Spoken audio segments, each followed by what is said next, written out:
back here on the Cover 3 podcast as our If Vegas Is Right series takes a look at the Big Ten. And I'd like to begin at USC, where you've got a big general manager sort of a heist, I guess you could say, right?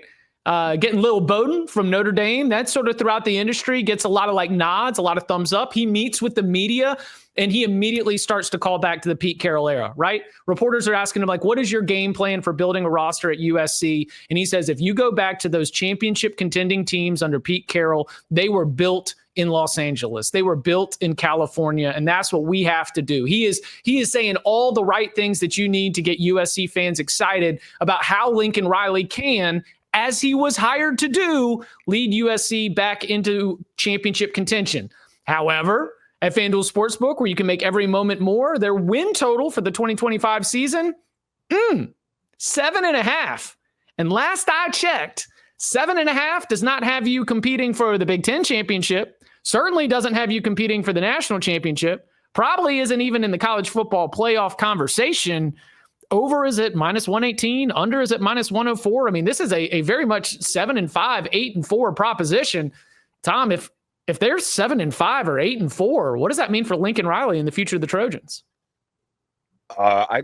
It means he's on the hot seat, Chip. You look at their schedule again as we go through all this stuff. It's like a lot of this depends on who you beat and who you lost to at the end of the day. Like some wins could buy you a little bit more, but like if you're USC, the good news is when you look at your schedule next year, LSU's not on it. The opener has been replaced with Missouri State. So, okay, that should be a win. But you look at it and they should start off 4-0. But then they get to at Illinois, Michigan, at Notre Dame, at Nebraska, Northwestern, Iowa, at Oregon, UCLA. So it could be a rough finish, and we know how recency bias often dominates these decisions. So if they get to 8-4, I don't think he gets fired.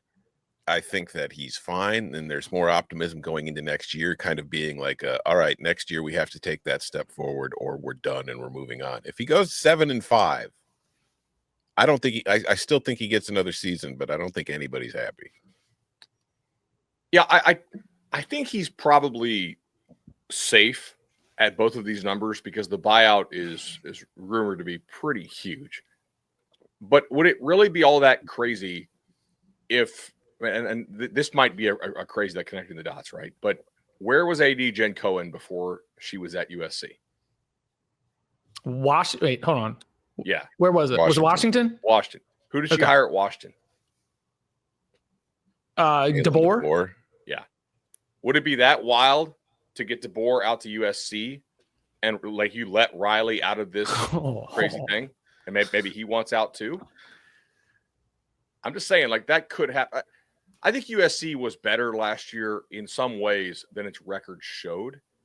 But at the same time, like, you're still USC. They want more than just, hey, play well. Like, they want you to play well and also win the scoreboard.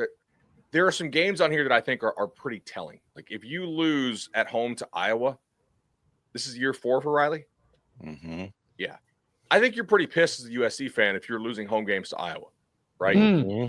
Like, if you lose a home game or to a second-year rebuilding Michigan State, I think you're pretty annoyed at that. Like, you better not lose both at Nebraska and at Illinois. Like, if you lose at Notre Dame, a really good Notre Dame team, if you lose at Oregon, nobody's happy to lose, but I think those are more, like, acceptable losses. It's the rest of these that I think if you're a USC fan, you probably do. And I think it's kind of justifiable to say, like, why are we losing to some of these teams? Like, this is not okay. This schedule is a lot easier than it was last year.